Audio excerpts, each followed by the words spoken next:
¿Qué tal amigos? ¿Cómo están? Esperemos que se encuentren súper bien. Bienvenidos a un nuevo episodio de Espiritualidad y Sobriedad Show, el primer podcast que busca ayudarte a conseguir una vida útil y feliz, mostrándote que cualquier adicción u obsesión que tengas puede ser superada. ¿Qué tal amigos? ¿Cómo están? Los saluda nuevamente su anfitrión Arturo y dándoles la bienvenida a una emisión más del programa Espiritualidad y Sobriedad Show, el único podcast que transmite para ti información relevante para la recuperación del alcoholismo, la drogadicción u cualquier otra obsesión destructiva y mortal que puedas tener. Recuerda, esto es un programa informativo, pero que te puede servir mucho. Me da muchísimo gusto darte la bienvenida a un episodio más. Estamos haciendo una serie de episodios dedicados a explicar de alguna manera, de acuerdo a nuestra propia experiencia, la historia de Bill. La historia de Bill, que es el primer capítulo de nuestro libro o texto básico de Alcohólicos Anónimos, la historia de uno de los fundadores de este maravilloso programa de los 12 pasos. No se despeguen, este episodio va a estar muy interesante porque seguimos encontrándole similitudes a la historia de este señor con la vida de nosotros, los alcohólicos, los adictos. Quédense ahí, les va a gustar. Estamos haciéndolo con mucho cariño y esperemos que de alguna manera les sirva. Comenzamos. Y bueno, pues sin mayor preámbulo vamos a iniciar con el episodio de hoy. Como en estos últimos episodios ya se ha hecho una agradable costumbre, me acompaña el padrinazo José Luis. ¿Qué huele, mi José Luis? ¿Qué ondas? Todo bien, Arturo. ¿Tú qué tal? Amigos, espero que estén muy bien. Vámonos tendidos, José Luis, porque acuérdate que dejamos a nuestros amigos aquí medios picadones con la historia de Bill. Bueno, por lo menos es una historia que a mí me causó mucho interés continuarla leyendo, sobre todo porque donde nos habíamos quedado en el episodio anterior es una parte bien interesante, porque ya él empiezan a caerle las ideas que eventualmente lo llevaron a concluir en los 12 pasos. Y aquí pues quiero hacer un poquito de referencia en dónde nos habíamos quedado. Estábamos leyendo la página 7 del primer capítulo titulado La historia de Bill, que recuerden amigos que es la historia de Bill W., el cofundador de Alcohólicos Anónimos, y nos habíamos quedado en el segundo párrafo de dicha página, de las 7, y ahí acuérdense que Bill ya había tocado una situación, circunstancias derivadas de su enfermedad, en las cuales había tenido que recurrir a la hospitalización para su rehabilitación física y mental, y había llegado a una clínica especializada en el tratamiento del alcoholismo en aquellos tiempos. Acuérdense que corrían los años 1930, y aquí narraba en esta última parte que le daban unos tratamientos para aclararle un poquito las ideas con belladona e hidroterapias, y se le empezó a explicar, tal cual lo dice en la última parte del párrafo, el caso desde el punto de vista médico, ¿no? Que se les empezaron a dar ciertas ideas o ciertas explicaciones fundamentales del por qué actuaba así. Así es, Arturo. Mira, retomando lo que dices, el médico le explicó a Bill que estaba gravemente enfermo física y mentalmente. Ya está la palabra grave, pero también el doctor le explicó que había actuado egoístamente. ¿Qué queremos decir con esto en términos sencillos?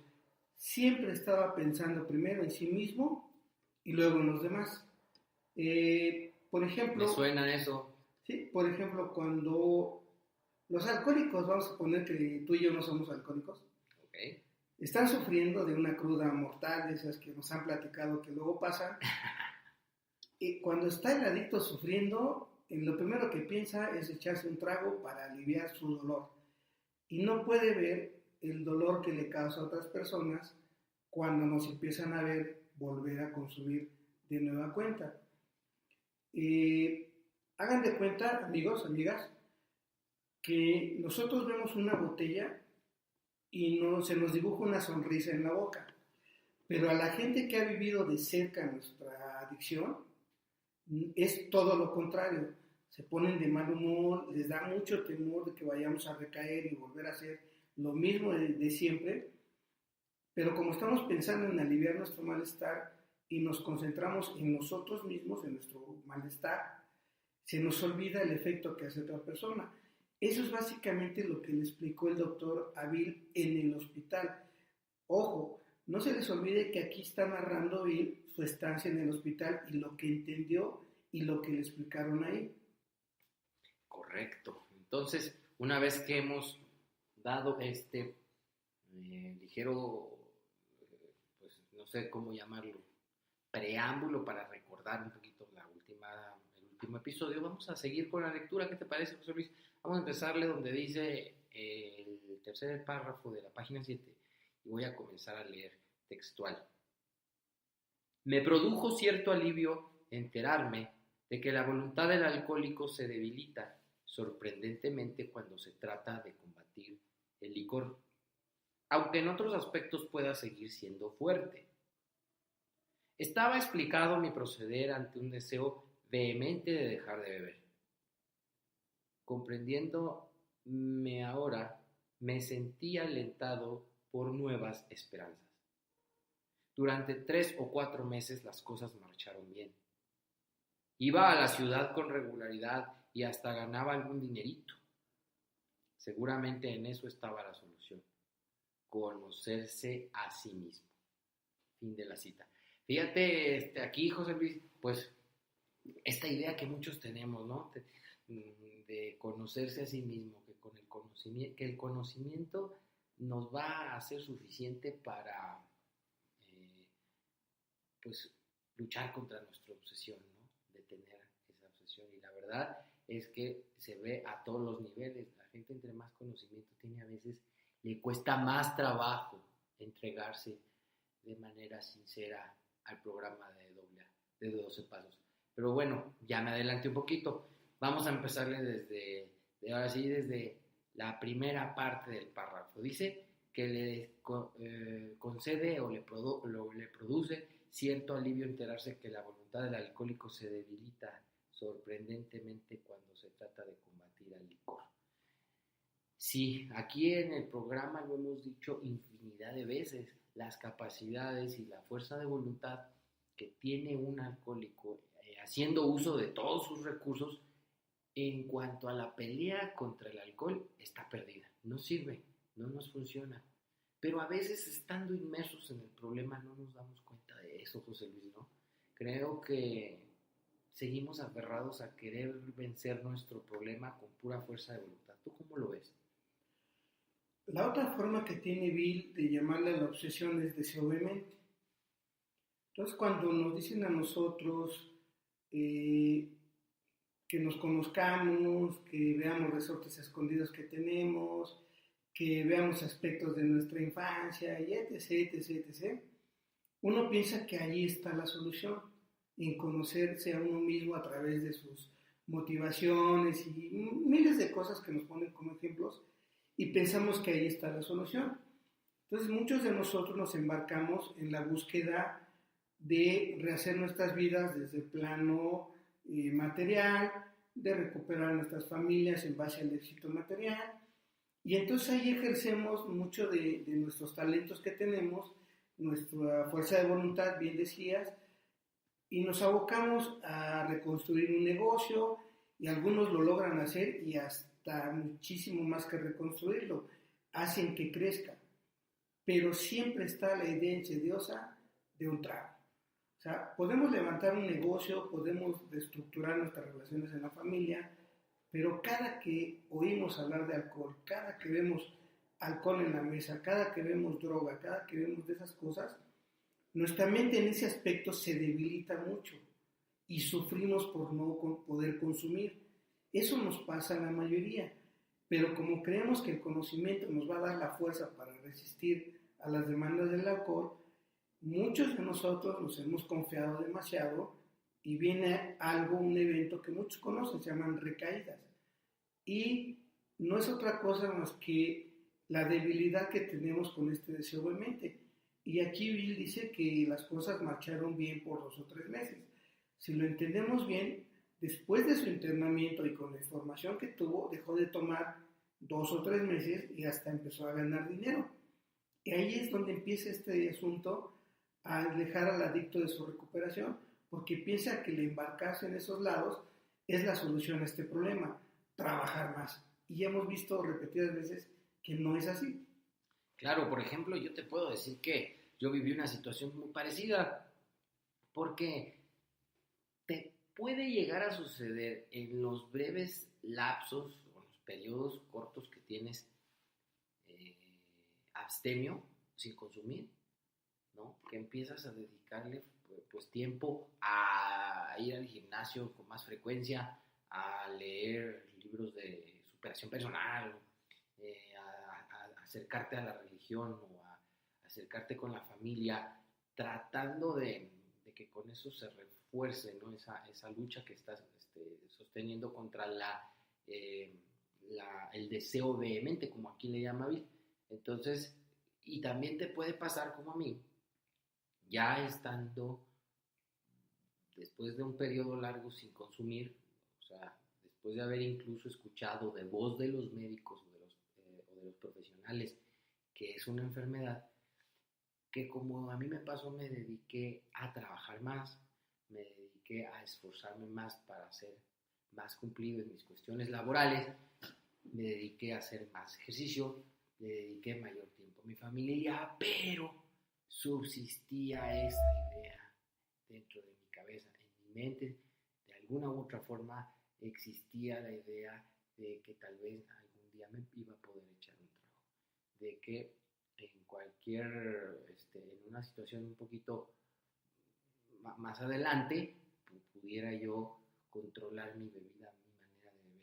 Y eso, por más fuerza o tiempo que le dediques a tus otras actividades, eso no se quita tan fácil, ¿no? Es de lo que habla aquí. Sí, no se quita tan fácil, es una verdad, pero hay que ir más a fondo. No hay poder humano que me arranque esa idea. Exacto. Por eso se llama obsesión, porque esa idea nos tiene condenados a beber aunque no querramos hacerlo. Y ahorita que tú le des continuidad a la lectura, vamos a ver lo que yo les acabo de mencionar. Lo que viene es una recaída, generalmente a muchos les ha pasado. ¿Por qué? Porque la imaginada autosuficiencia que tenemos, de que el recurso de conocernos a nosotros mismos nos va a salvar, es una de las grandes astucias que tiene esta obsesión para esconderse, y tarde o temprano, si no tengo fuerza, voy a sucumbir con esta ilusión, con esta mentira. Ahora, también cuando se me explicó por parte de los médicos que yo padecía una enfermedad, sí, por un lado, como lo narra Bill, sentí cierto alivio, hay un descanso, ¿no?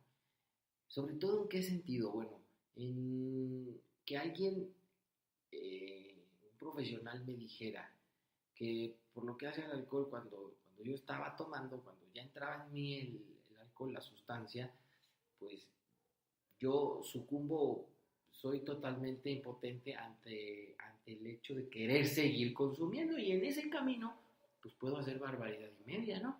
Y aquí, como siempre le hacemos nosotros en el programa, pues me gustaría pedirle a todos que solamente cambien el alcohol por la sustancia de su preferencia o la preferencia de su familiar o de su ser querido, o incluso puede ser el juego, ¿no? O alguna otra obsesión, y la cambies, ¿no? Entonces, la locura está ahí, la idea está ahí, y cuando viene el primer consumo, pues ya no, pierdo yo la voluntad, ¿no? Entonces, puedo hacer cualquier barbaridad. Y saber eso, y que eso es parte de los síntomas de la enfermedad, digamos, del cómo se manifiesta la enfermedad en mí, me dio cierto alivio y luego lo puedo también amarrar un poquito con lo que dice cuando menciona que durante 3 o 4 meses las cosas marcharon bien, porque ahí te viene un periodo, como tú decías, de que se refuerza la autosuficiencia y dices, oye, sí puedo, no me está yendo mal, creo que sí lo voy a poder controlar. Y esos periodos son peligrosos precisamente porque se refuerza la autosuficiencia, empiezas a creértela que sí puedes, y ahí vamos a ver qué le pasó a nuestro querido protagonista de esta historia más adelante, ¿no? Sí, voy a poner otro ejemplo muy común en los grupos. Cuando están los compañeros con poquito tiempo, vamos a decir 1 mes, 2 meses, generalmente fines de semana se empiezan a ausentar de la reunión, de la junta. Comienza la semana y les preguntamos cómo estás. Y todos responden invariablemente que bien, en términos generales. Y luego refuerzan su idea diciendo, fue una fiesta, pero no bebí. Claro. O sea, su primer comentario es, no bebí, pero nunca dicen, se me antojó. Se ponen tristes, se ponen enojados y vienen a querernos decir como si hubiera sido un premio ir y no beber, cuando lo que les estamos diciendo es, vayan, pero a divertirse. Y en lo que entienden este problema y su solución, vénganse al grupo. Por eso está aquí el ejemplo de Bill. Él gané un dinerito por 2 o 3 meses, ¿sí? Iba a la ciudad. Entonces, si lo ponemos en términos, por ejemplo, de la gente joven, pues ellos pueden decirlo.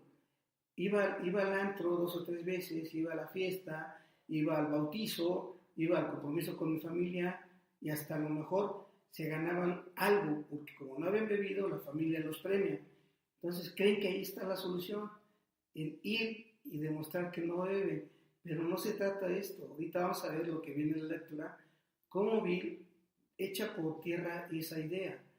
Y les recuerdo, amigas, amigos, otra vez, Bill nos está narrando su historia, Bill nos está platicando cómo le empezó a ir, cómo se empezó a gestar toda esta cuestión del problema y la solución en su vida personal y cómo la medicina tuvo que ver gran parte de esto para después detonar todo en una crisis fenomenal que ya lo veremos después.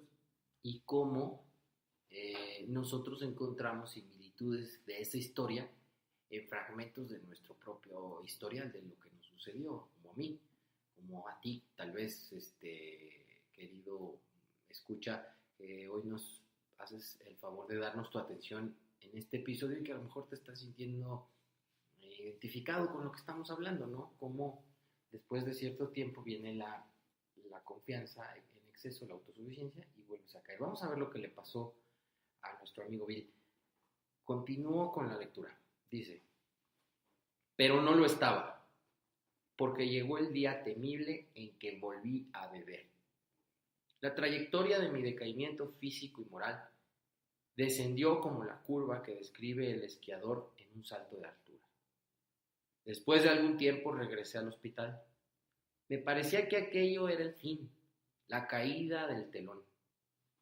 Mi esposa, fatigada y desesperada, recibió el informe de que en 1 año todo acabaría con una falla del corazón durante un delirium tremens o tal vez con un edema cerebral. Pronto tendrían que llevarme a un manicomio o a una funeraria. No tenían que decírmelo.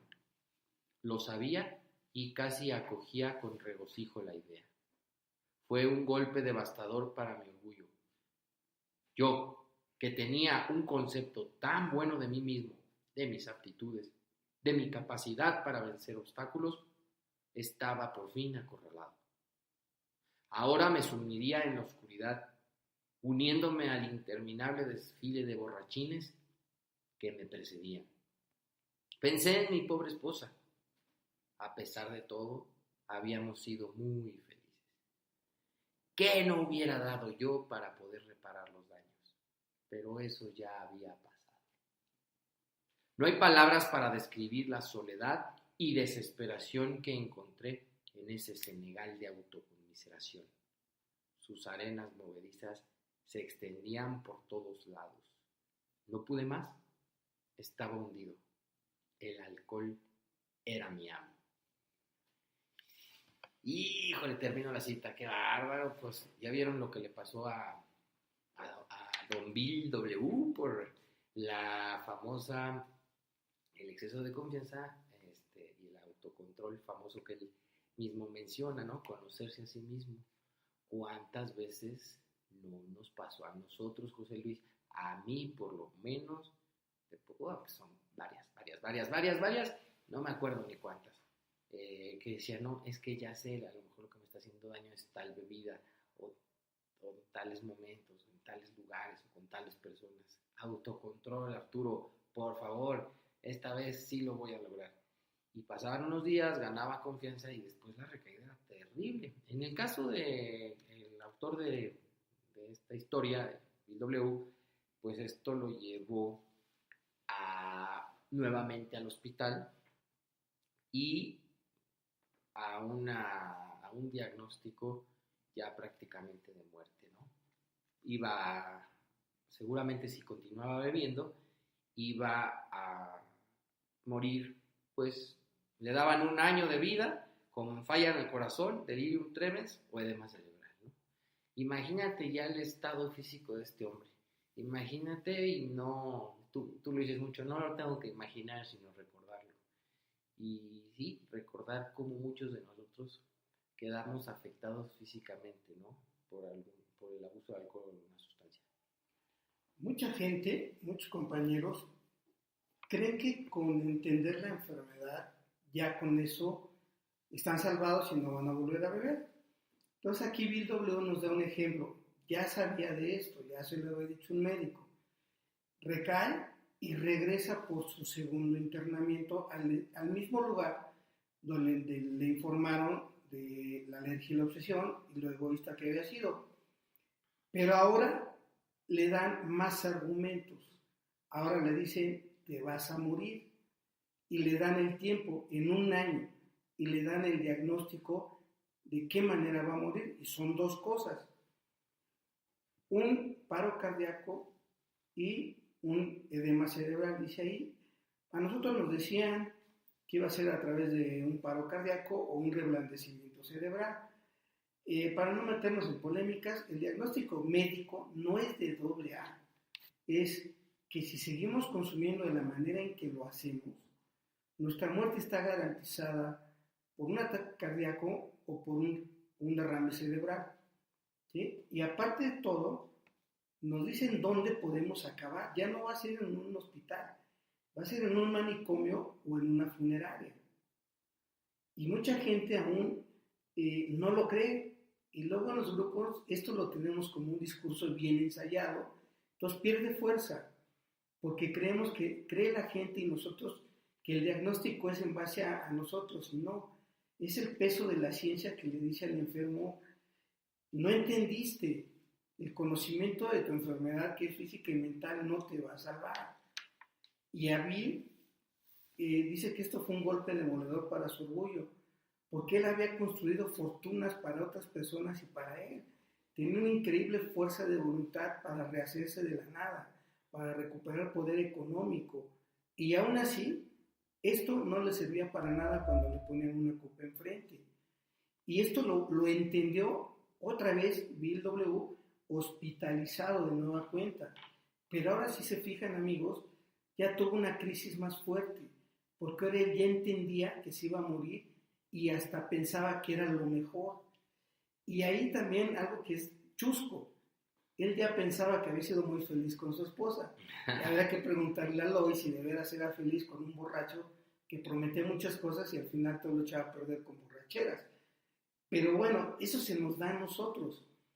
Y aparte, mire, dice él que ya se había dado cuenta que se iba a unir a un sinfín de borrachos que habían muerto exactamente como él estaba destinado a hacerlo, y que habían pasado mucho de lo que él había pasado, creyendo que estaban ganando en el juego de la vida, pero el alcohol les ganó. Y aparte ya Bill W. ya empieza a narrar lo que es tocar fondo.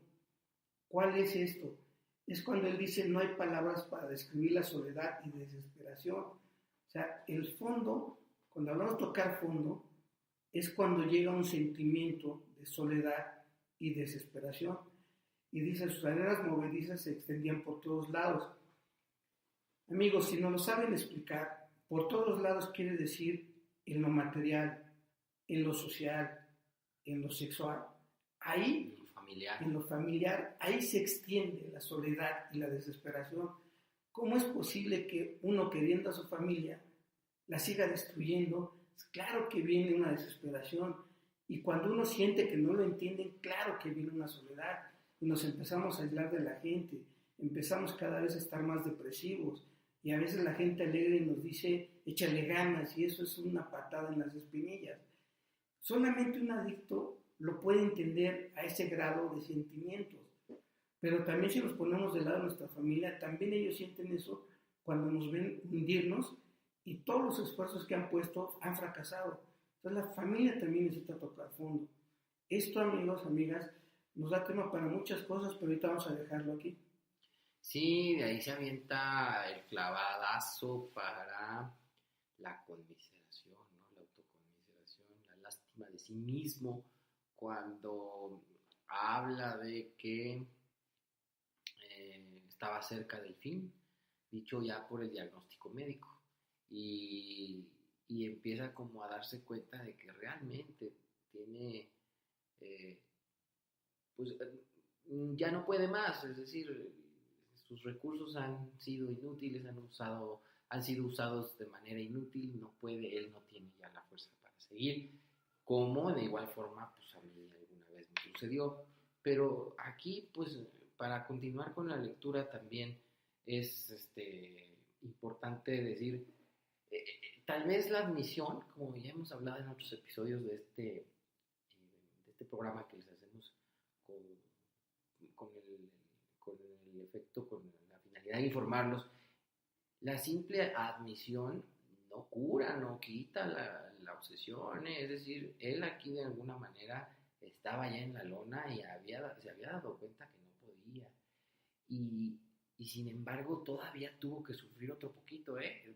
No me quiero adelantar, José Luis, a la historia, pero todavía le faltaba otro piquito de sufrimiento, incluso ya sabiendas del que estaba enfermo, que le habían dado el diagnóstico de muerte por parte de un médico y que aceptaba de alguna manera, o perdón, admitía de alguna manera esta debilidad devastadora que tenía, esta impotencia que tenía.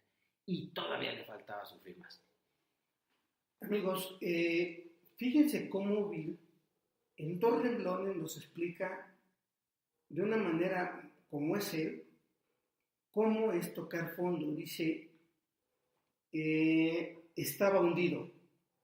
Hundido es tocar fondo. Bill no estaba borracho, estaba en el hospital. Luego Bill reconoce su impotencia, dice, no pude más. Y luego Bill reconoce quién era el que manejaba las cosas. Reconoce Bill cómo era su relación con el alcohol. Sí. Él era el vasallo y el alcohol era el amo. El rey. Era el rey. Ya sabía alergia, ya sabía obsesión. Aquí había entendido la impotencia. Pero, como dice Arturo, todavía faltaba algo más para que Bill pudiera darse cuenta cabal de su situación. Ojo, amigos, todo esto que está platicando Bill tuvo que intervenir la medicina. Aquí no había intervenido otro alcohólico todavía, ¿eh? Y Bill tuvo al mejor médico en ese tiempo que le enseñó todas estas cosas. Y repito, ya era su segundo internamiento. Esto que está narrando Bill, él estaba encerrado, él estaba en un cuarto de hospital, él estaba deprimido, él estaba autocomiserado, estaba, como decimos en el argot de AA, estaba fondeando machín. Exacto, así decimos. Pues yo no tengo más que recuerdos de mi propia historia y que decirles a todos, ¿no? Refléjense ustedes si tienen algún problema con su manera de beber o de usar una droga, de drogarse, tienen problemas con un familiar o algo. Hay que reflejarnos. Esta historia es para reflejarnos, esta historia es para ver cómo él de ese fondo después logra salir. ¿Qué le tuvo que pasar a él? ¿Cuáles fueron sus síntomas? Y imagínense también por un momento que son Lois, la esposa, ¿no, José? Imagínate ver a tu marido así. Sé por los correos que nos llegan, que nos escuchan familiares de alcohólicos, de adictos, que están sufriendo muchísimo. Bueno, pues también imagínate, ponte a ver lo que sentía esta señora. Y bueno, al final lo lograron salir del problema. No me adelanto, vamos a continuar con la lectura. Pero estas historias para eso son. Vamos a seguirle porque está bien interesante esto. Entonces, continúo la lectura. Tembloroso, salí del hospital totalmente doblegado. El temor me sostuvo sin beber por algún tiempo, pero volvió la locura insidiosa de la primera copa, y el día del armisticio de 1934 volví a beber. Todos se resignaron a la certeza de que se me tendría que encerrar en algún sitio o que dando tumbos llegaría a mi fin miserable. Qué oscuro parecía todo antes de amanecer. En realidad, eso era el principio de mi última borrachera. Pronto sería lanzado como por una catapulta hacia lo que me da por llamar cuarta dimensión de la existencia. Llegaría a saber lo que son la felicidad y la tranquilidad. El ser útil en un modo de vivir que va siendo más maravilloso a medida que transcurre el tiempo. Voy a continuar, ¿ok? Dice: al finalizar aquel frío mes de noviembre, estaba sentado en la cocina de mi casa bebiendo. Con cierta satisfacción pensé que tenía escondida suficiente ginebra para esa noche y el día siguiente. Mi esposa estaba en su trabajo. Dudé si me atrevería a esconder una botella cerca de la cabecera de la cama. La necesitaría antes del amanecer. Termino la lectura. Y antes de que me comentes, José Luis, y que me des tu opinión de estos párrafos, ya por lo menos ahí se ve una luz en el camino, ¿no? Me encanta ese dicho de, bueno, todo luce muy oscuro, pero es señal de que ya va a amanecer, ¿no? Es lo más oscuro de la noche, pronto viene el amanecer. Se vislumbra una solución y cómo la obtiene estando en medio de su última borrachera, de lo que empezó a ser su última borrachera. Ya vimos que fabricaba su propia ginebra en casa, escondía botellas para la madrugada, para poder sobrevivir esos temblores, esas crudas tan violentas que le atacan a todo alcohólico o adicto cuando viene la abstinencia de la sustancia, ¿no? Esos temblores, esa sudoración fría, esos malestares estomacales, y ya se estaba preparando para la próxima curada de la borrachera que ya se estaba poniendo. Aquí Bill otra vez nos dice cómo salió del hospital. O sea, en su segundo internamiento ya la información estuvo más dura, ya hubo sentencia de muerte, llegó diagnóstico de cómo iba a fallecer. Entonces sale del hospital y dice que ya no salió alegre, ya no salió esperanzado, ya salió tembloroso. Y ahora Bill nos dice que ya no lo sostuvo sin beber el conocimiento de sí mismo, ahora fue el temor. Y el temor era, si recaigo, pues me voy a morir de un delirium tremens, un ataque cardíaco o de un derrame cerebral. Entonces, por esa razón, no voy a beber durante unos meses. ¿Saben, amigas, amigos, cuánta gente está dentro de los grupos en este estado ahorita? Porque si beben... Hoy vi uno. Porque si beben, pierden familia. Si beben, pierden trabajo. Si beben, pierden la beca. Si beben, pierden el coche. O sea, el temor es el que nos mantiene sin beber, pero dice que por algún tiempo, no por siempre. Yo conozco, igual que tú, compañeros que han vivido con este temor durante muchísimos años, y eso lo manifiestan cuando le dicen, y voy a decir la palabra como es, cuando le dicen al nuevo estúpidamente que están a la misma distancia del pomo Es por esta razón, el temor los ha mantenido sin beber. Entonces, así no se puede vivir en paz. Entonces, Bill dice que volvió a recaer. Dice que en realidad eso era el principio de su última borrachera. O sea, ya nos avisó Bill, va a haber otra, ¿eh? Y nos dijo fecha, armisticio, de ahí se festeja en Estados Unidos esto. Pero esa es una borrachera intermedia, ¿eh? Va a haber otra, ya cuando conoce a Evie, ahorita lo vamos a leer. Pero también dice que pronto iba a ser lanzado a lo que él daba en llamar la cuarta dimensión de la existencia. Ojo, para mis compañeros que dicen que poco a poco, que cada quien a su ritmo, etc.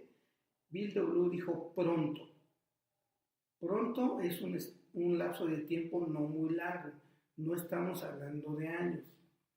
La cuarta dimensión de la existencia, para aterrizarlo rápido, es un despertar espiritual.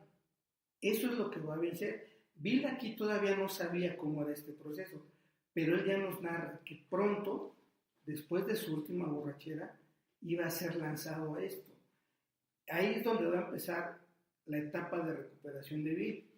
Entonces ahorita, amigos, llevamos 8 páginas examinando el primer paso y ojalá ustedes se den cuenta si ha sido similar.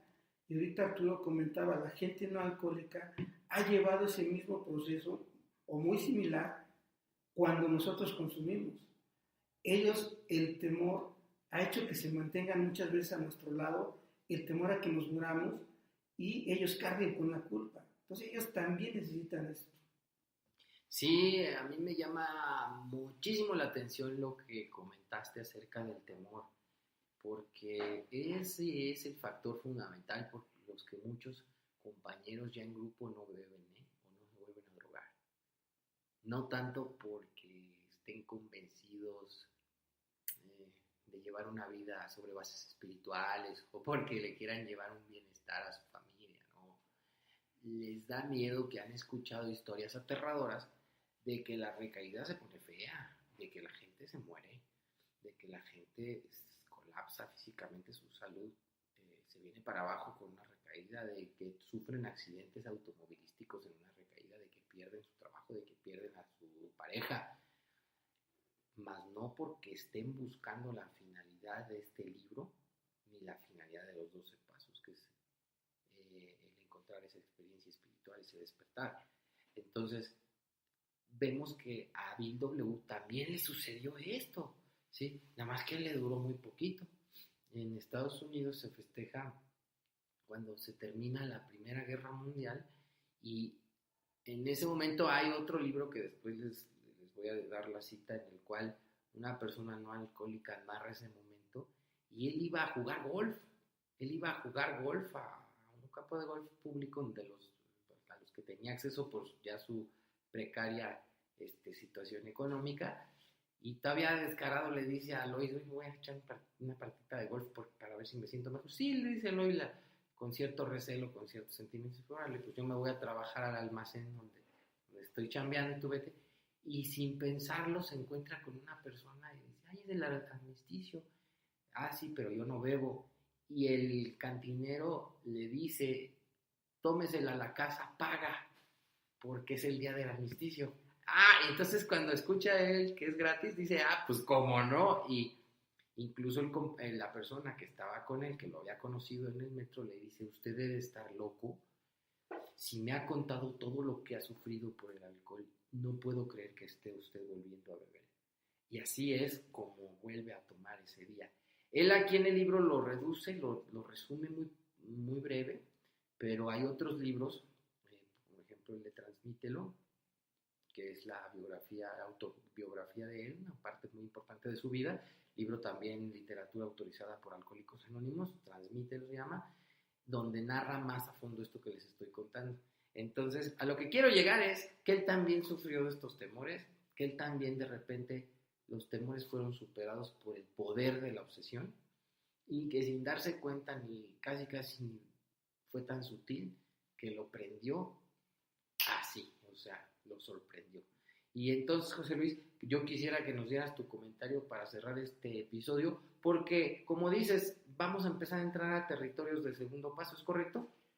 La transición de primero a segundo, y lo que vamos a tratar un poquito después, o ya enseguida, es la última borrachera de Bill W. Todo lo que pensaba Bill W. y cómo a un borracho empezó a hacer crisis toda la información que le habían transmitido. O sea, todo esto que le estamos narrando es cómo la obsesión es más fuerte que nosotros. Todos los buenos deseos van sucumbiendo por el deseo vehemente, cómo cuando empezamos a consumir no podemos parar, cómo cuando seguimos en el consumo nuestras situaciones económicas, sociales, bien nos cuida mucho lo sexual, pero cómo todo esto se va deteriorando hasta tal grado de que ahora lo primordial es el siguiente consumo. O sea, todo eso nos ha pasado. Algunos no han llegado a ciertos grados. Bueno, a estas personas yo les recomendaría que abrieran más su mente para que vean que de seguir es lo que viene. Hasta donde ustedes digan, hasta aquí llegué y lo demás no lo he hecho, es donde la mente debe tener mucho cuidado y decir, por lógica es lo que viene. Y no estamos contextualizando en cuestión de Nueva York, ya estamos hablando de Latinoamérica, ya estamos hablando de México, ya estamos hablando del declive, del deterioro mental y físico que nos viene después de cierto periodo de consumo. Pero como buenos adictines, somos los últimos que nos percatamos de esto, de que es una enfermedad potencialmente mortal. Entonces, amigas, amigos, no quiero que lo vean como algo tenebroso, porque realmente sí tiene su cuota de esto, pero siempre es para que nosotros reflexionemos hasta dónde nos ha conducido la obsesión por beber y hasta las consecuencias que nos ha traído la alergia física. Y bien, amigos, pues esto fue todo por hoy. El episodio concluyó. Acuérdate que lo estamos haciendo no tan largos para que puedas escucharlos y no sean tan tediosos. Si te quedaste con ganas de más, si quieres seguir escuchando la continuación de la historia del padrinazo Bill W., espéranos o síguenos en nuestro próximo episodio. Vamos a estar tratando de hacer estos episodios de la historia de Bill más continuos para que no te quedes picadón, para que no te quedes con ganas, pero de todas maneras, si te quedas con ganas de más, haznoslo saber, por favor. A nuestro correo electrónico tenemos el correo abierto específicamente para escuchar tus comentarios, dudas, sugerencias o cualquier cosa que nos quieras decir, qué temas te gustaría escuchar, qué invitados te gustaría que tuviéramos, etc. El correo electrónico es espiritualidadisobriedad@gmail.com, espiritualidadisobriedad todo junto @gmail.com. Estamos en espera de tu comunicación. Por favor, síguenos en nuestras redes. Estamos en Instagram, estamos en Twitter, estamos en Facebook.